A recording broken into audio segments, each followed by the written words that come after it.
following is a presentation of the Women's Football Alliance. Hey football fans, Brian Sweeney, the voice of the Women's Football Alliance Pro Division National Championship, and welcome to Season 2 of Road to Canton.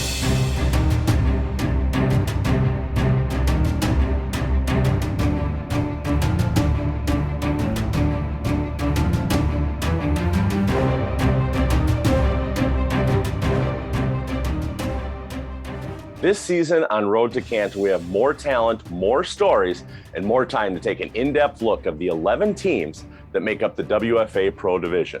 Of course, throughout the season, we're going to also spend some time looking at Division 2, Division 3, and the new developmental division. After filling in a few times for the 2021 season, Alex Westad joins us full-time this year. Right now, he has a breakdown of the 11 teams in the WFA Pro Division and what they need to do to get to Canton, Ohio in July of 2022. Alex? Thank you, Brian. There are 11 teams that are looking to head to Canton, Ohio and participate in this year's WFA Pro National Championship coming up in July. Here are the teams and what they need to do to ensure their space in Canton. We begin with the National Conference Northeast Division. The Boston Renegades return as WFA Pro defending champions. Everybody's coming for the Boston Renegades. A year ago, they scored well over 50 points, and they gave up just 12 points all year prior to their matchup against the Minnesota Vixen in that championship game. Quarterback Allison Cahill remains the best quarterback in the WFA and appears to be headed to Canton, Ohio, not just as a player, but hopefully for the Hall of Fame. They've been there, done that, and they need to not let that fact that they've been there before distract them from doing it again. The next team in the Northeast is the DC Divas. For DC, their big issue a season ago was staying healthy. They had significant injuries in 2021 that kept the team down from their potential. They had the worst scoring offense and defense a year ago as a result. For the next team in the Northeast Division, the Detroit Venom, a rebrand from the Detroit Dark Angels. They had a lot of offensive success in Division 2, and they need to translate that to WFA Pro. A year ago, they had the second best offense behind the Nevada Storm. Their schedule, however, is very tough, and they'll need to do better against WFA Pro teams, where a season ago, they went 0-3 against teams that are currently in WFA Pro. And a team returning to play in the Northeast Division from their last season in 2019 is the Pittsburgh Passion, and their key is they need to return to form very quickly. The last time they played in 2019, they averaged points per game in the low 30s and shut out teams 4 times in 2019. Like a similar team in the American Conference, they'll have a chance to make some noise in their first season in just over 3 years of play. Up next, a one-team division, the Southeast Division. The Tampa Bay Inferno need to thrive in the big games and don't get complacent in the smaller ones. They play games against DC and Boston. But then they also play 3 games against teams in the bottom third of Division 2 a season ago and a team in the new developmental league. This dichotomy between the top of the table and the bottom of the table may prove costly for a qualifier that automatically will advance to the playoffs via the Massey ratings coming up in June. Now over to the American Conference. We begin on the Pacific Coast with the Cali War. Their goal to return to Canton is to strengthen the run game. Every single team in last year's Division 1, this year's WFA Pro, had 3 or more rushers with more yards per game on the ground than the Cali War's highest T. Singleton Mott, who had 105 rushing yards per game. For Cali, we know their MO is offense. We know it is a high-flying offensive passing game. They need to run the ball better to be able to contend with the Bostons and the Minnesotas of the WFA. A team making the advancement from Division 2 up to WFA Pro is the Nevada Storm. When you look at this team, they were tops in offense, tops in defense a year ago in Division 2. The only place where they need to improve is a quarterback, where the quarterback last year, Michelle Ojen, was 8 for 20 and 137 yards. Good enough for a run-heavy Division 2, but not quite good enough for the top tier of the WFA. She will be expected to do more in the team's first season in the top tier of the WFA. And lastly, the 4-team Midwest Division features the Arlington Impact, whose quarterback play needs to be better. Their running game for the Arlington Impact has the league's best pure rusher in Tara Thomas and 3 of the top 5 running backs a year ago in terms of yards per game. but the quarterbacks had 19 total completions in 2021, and only the DC Divas as a team had fewer completions last season. Keeping it to the Dallas-Fort Worth Metroplex, the Dallas Elite Mustangs need to take advantage of their schedule. They have just one game against the WFA Pro team this season at Arlington on April the 30th. They need to build up their Massey rating and improve their win-loss and their stats to have a chance to go far in the playoffs. Next up, I-35, we turn to the Minnesota Vixen, who need to be cleaner on miscues than they were in the championship game. They were toe-to-toe with the Boston Renegades until the last 2 minutes of that WFA championship, where an untimely turnover ultimately put the Boston Renegades ahead for good in that championship contest. When you look at this team, they did very well defensively against the top teams in the WFA Pro a season ago and expect to do so again. But they too will need to stay healthy, as a major loss at, say, quarterback or running back may hinder the Minnesota Vixens season in 2022. And lastly, another team returning after a 3-year hiatus, the St. Louis Slam. They'll need to adjust quickly to the WFA Pro Division. Their last full season in 2019, they shut out opponents in 5 of 11 games, and to conclude their season, shuts out in the Conference Championship and in the Division II Championship. They have a 3-headed monster, with quarterback Gall, running back Hay, and wide receiver Nutzling and Price that will certainly be able to keep the St. Louis Slam in any contest they have, but how will they do against Boston? How will they do against Cali? We'll find out in just a few weeks' time, as will the other 11 teams who are headed on the road to Canton starting this week. The Women's Football Alliance wants to thank their sponsors, KT Tape, Coors Light, Wilson, Aid Nation, Zenith, Hall of Fame Resort and Entertainment Company, Secret, and the NFL Alumni Academy. Thank you for your support of the Women's Football Alliance. Lois Cook has over 5 million likes on her TikTok page, and this season we're fortunate to have her in a segment we like to call Low on the Go.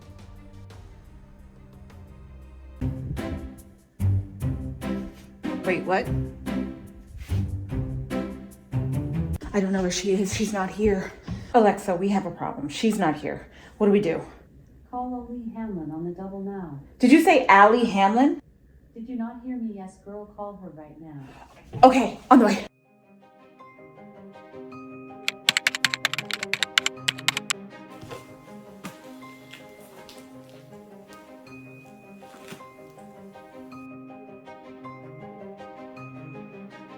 I've seen her, and she eats a lot. So I think that if you were looking for her, you probably could find her with some kind of food. Well, one thing I know about her is that she talks a lot. Like, she talks a lot. And she's always talking. Mostly about football. So, like, she cries a lot. Like, she's pretty dramatic. Do you have any pink cake, tea cake? No! I saw some at the grocery store. She always has a camera. She's always on the camera. Something about, like, sharing women's football with the world or something. Food consumption has gone up, doctors' visits have increased, and the clearance section at the sporting goods store has been ransacked by female athletes. What's that? We've just been informed that Waste Management Services have reported a large amount of turf pellets being disposed of in residential homes. Now, our experts believe that this coincidence is none other than the Women's Football Alliance kicking off their season.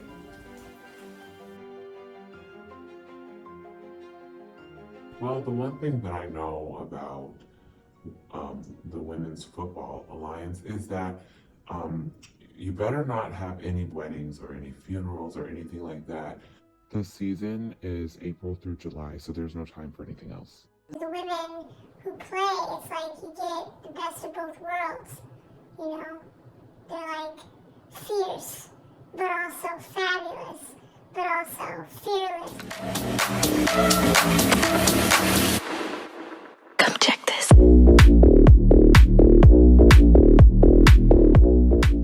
WFA, pretty much the players like drink a lot of pickle juice, and they carry a lot of things in their cars. Like there's tons of bags and equipment and things like that. I know a girl who's cousins with one of the teammates at the team that lives across the street from my uncle's house, and what she said was that they actually watch Huddle more than they watch Netflix.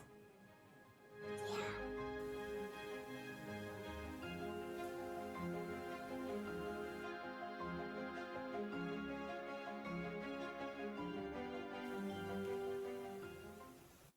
Come here. Come here.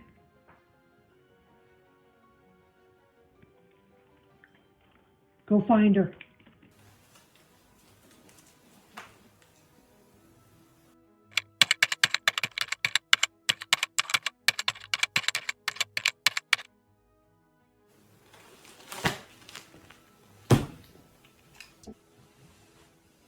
Case closed. What's that? This just in the case of the missing Lo. It has been discovered through the investigative investigation from Detective Allie Hamlin that Lo is not missing at all. In fact, she is on the go, and we will have a special crew to track her down from week to week. Stay tuned. And Brian, back to you.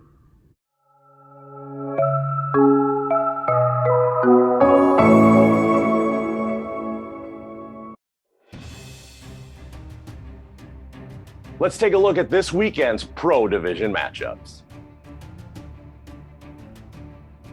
Last year, the Arlington Impact went 4-2, ultimately losing in the first round of the playoffs to the Minnesota Vixen. This year, they open up on the road against the Division II Austin Outlaws, who went 0-6 in 2021. The DC Divas open up at home, finishing 1-4 in 2021 with a first-round loss to Tampa. They will host the Division II 4-3 from 2021 Baltimore Nighthawks. Houston Energy from Division II also opens up on the road against the WFA Pro Division Dallas Elite Mustangs. Houston went 5-1 last season, ultimately losing in the second round of the playoffs to the Nevada Storm. Dallas 3-3 with a first-round loss to the Cali War. Last year's American Conference champions, the 8-1 Minnesota Vixen, whose only loss was in the Division I National Championship game, will open up at home hosting Division III Iowa Phoenix. Last year, Iowa went 4-2 and 1-1 in the postseason with a second-round loss. Pittsburgh Passion rejoins the league in 2022. They will open up on the road at the newly named Detroit Venom. Last year's the Dark Angels, they went 3-3 in the regular season, 2-1 in the postseason, losing to the Division II champions, Nevada Storm. The Division II Columbus Chaos will open up at home against St. Louis Slam, who returns this year after making the jump to WFA Pro. The four remaining WFA Pro Division teams, Boston Renegades, Cali War, Nevada Storm, and Tampa Bay Inferno, all start their seasons on a bye. Brandee J is a multimedia powerhouse, and this season she will bring you an in-depth look in a new segment, Under Her Helmet. We have our first guest, Lanika Manning from the Cali War, and we're going to get into everything about, what she's going to talk about, but I'm probably going to pull some things out of her. So just, make sure you guys listen to that. But this is really just about you guys getting to know the players who put their lives on the line, put their bodies on the line for years. Well, tell everyone, I first want to start off saying, how long have you been a part of the WFA and Cali War? Well, 3 years with the Cali War. And then if you go back to previous games that I played with the San Diego Surge, we were a part of the WFA those 4 years as well. Okay. So a total of 8 years with the WFA. What about the sport keeps you coming back to help you with your everyday life, to keep, as your outlet or therapy? Well, football is, as you know, is therapy for everything. I've been playing, this is my 13th season with the Cali War. And the reason why I keep coming back is because it's a natural therapy. I mean, given that I believe all my teammates and even our opponents, we go through things on that field. And even off the field, we have different, jobs, we have family, careers, wives and husbands, and, children. So with that being said, we take everything out in the field. And I think that's just my opportunity, to my space, to be able to just be me. There's no critics, there's no judgment, and I'm able to be myself and let out all the aggression that I may have had in the past with work, how work is, or just, daily stresses. So I just filter that in on the field. And I think that's the reason why I keep coming back. That's one of the reasons. There's so many reasons. The camaraderie, team camaraderie is just amazing.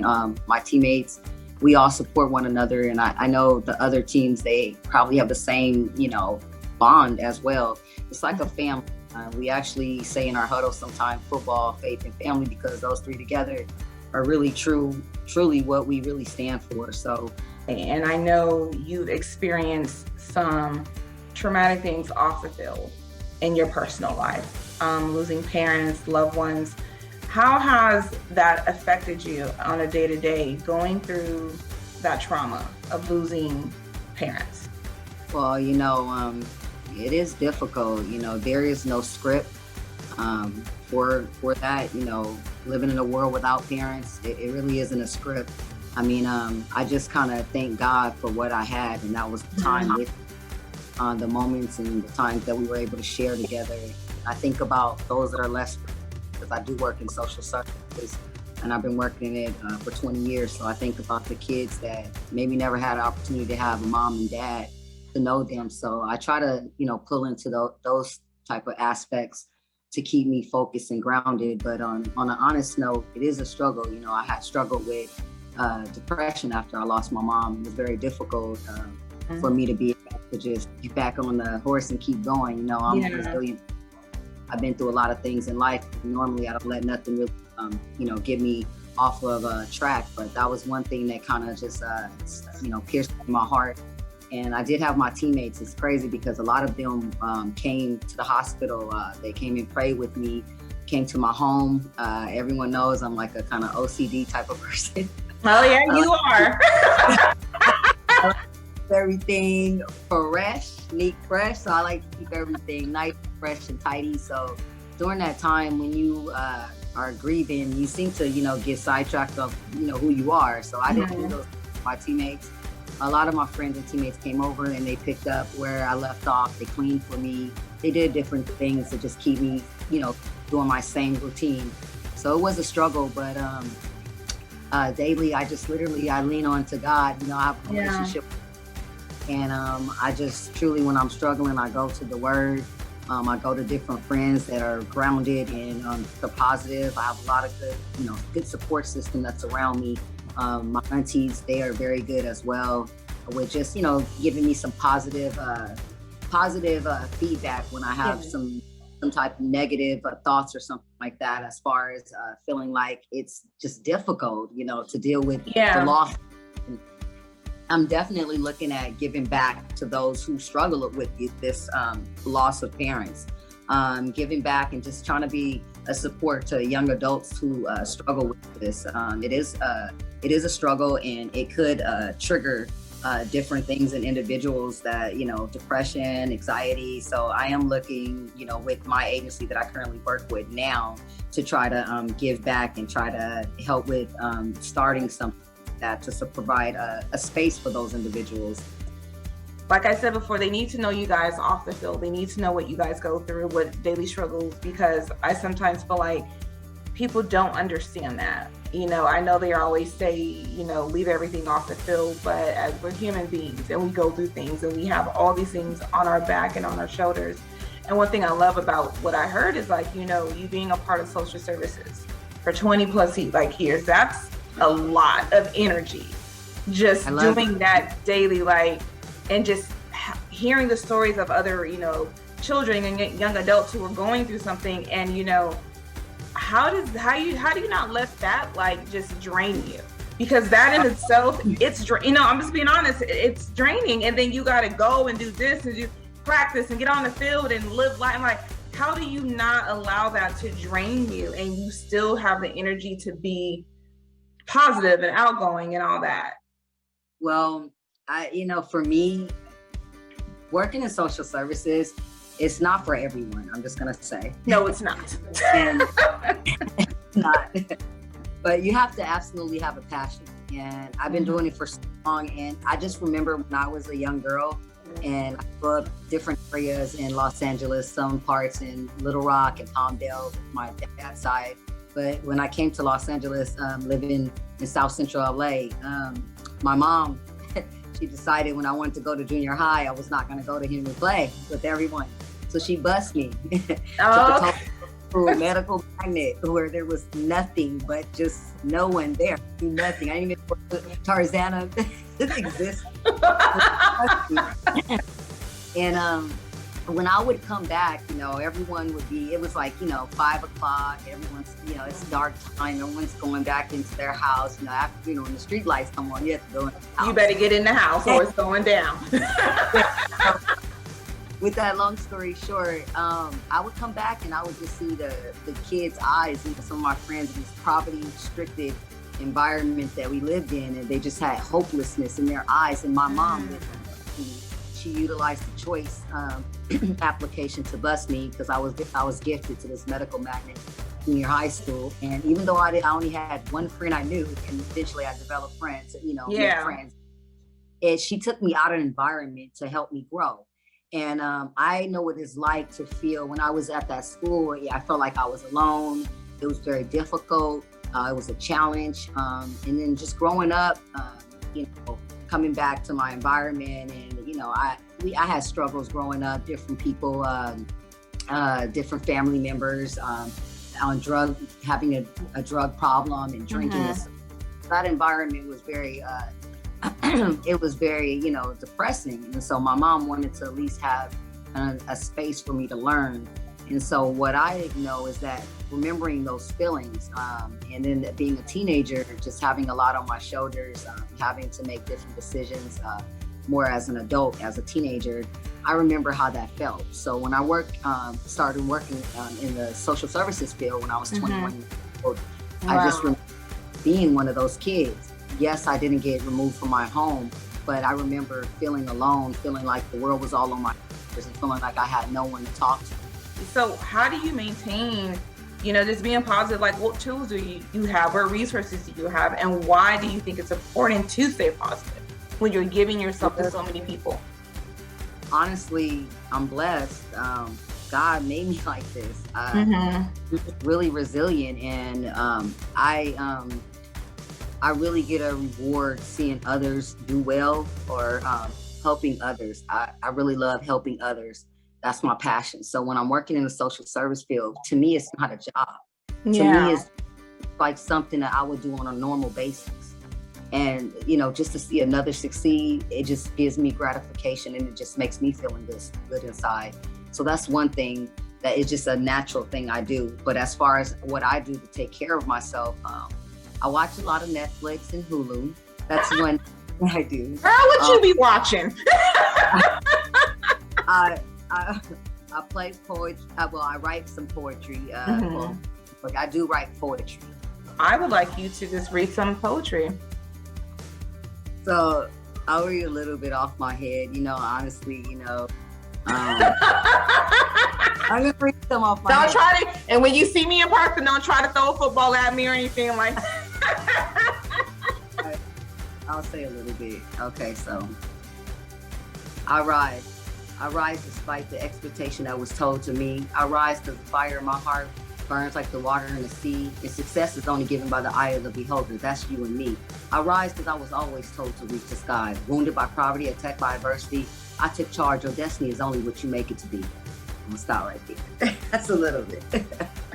She really felt like she was just going to read her resume and just, so for all the future players who are going to be on this segment, let me just give you a warning. You're not going to read your resume. It's, it's not going to happen. I will call you out on it. If you try to avoid my questions, I will go back to my question and ask again and pinpoint. So I don't understand. Just like, she's been in social services for all these years and went to school for it. Y'all don't think I went to school for media? Lanique, thank you so much for being my first guest on the Under the Helmet segment. on the Road to Canton show. So it'll be a snip, they're going to do a snippet of the interview on the Road to Canton, but the full interview will be on YouTube on the WFA's YouTube channel and the Brandee Kirby J YouTube channel. And then, I just want to thank you for your time tonight. I know it's been crazy and busy. Ready, and all teams are ready, but we are really just focused on one goal, and that's each game at a time. But our ultimate goal is the championship, and we're not going to stop until we're holding the ring. Until next time, you guys, thank you for tuning into this episode of Road to Canton, and we'll see you guys next time. The Women's Football Alliance wants to thank their sponsors, KT Tape, Coors Light, Wilson, Aid Nation, Zenith, Hall of Fame Resort and Entertainment Company, Secret, and the NFL Alumni Academy. Thank you for your support of the Women's Football Alliance. Welcome back. The WFA Pro Division Championship is just 13 short weeks away. Alex Westad takes a look at this week's Game of the Week. Thank you, Brian. We're back here for this week's Game of the Week, and for the first Game of the Week in the 2022 season, it is a big one, and one that fans of both of these teams have been waiting for quite some time, as the Pittsburgh Passion will make the drive up to Detroit to play against the Detroit Venom. For the Pittsburgh Passion, not only is it the Passion's first game since 2019, it's their first game since a 2019 playoff loss, 34-33 to the Detroit Venom, who were then known as the Detroit Dark Angels. This game means a lot for Pittsburgh. Not only are they missing some of the players from that team, there's going to be some questions about who are they going to fill roles, specifically quarterback. The last time that Pittsburgh played a game, their quarterback had 1,700 yards through the air. Who fills that hole? Who will be able to make sure that the offense for the Pittsburgh Passion, prolific when last we saw them, is able to do so again? Head to head, Pittsburgh has dominated this regular season series in play, including 63-8 victory and a 55-6 victory in the 2016 season. These teams have been split between the top tier and Division II for much of their time as members of the WFA, and now for the first time since that 2016 season, they return to the top tier and to WFA Pro. Detroit, however, should have a slight advantage at home. They played a season ago. They qualified as the Detroit Dark Angels for the Division II championship before losing to the Nevada Storm. They also have a number of significant players, including the third-ranked passer in Division II a season ago, Michaela Hinton, returning to play for Detroit again, and additionally in the running game, Clarissa Tullis, the third-ranked rusher in Division II a season ago, 66 carries, 525 yards, and 3 touchdowns a year ago for Detroit. She should be able to come back in and have a significant impact on the outcome of this game. It's a big one between Detroit and Pittsburgh as the Passion make their return to the WFA for the first time since 2019. You can catch it on For the Fans Network on Roku, Twitch, Xbox, Fios, Uverse, DirecTV, and NXT level. For Lois Cook, Alex Westad, Brandee J, I'm Brian Sweeney, and we'll see you next week on the Road to Canton.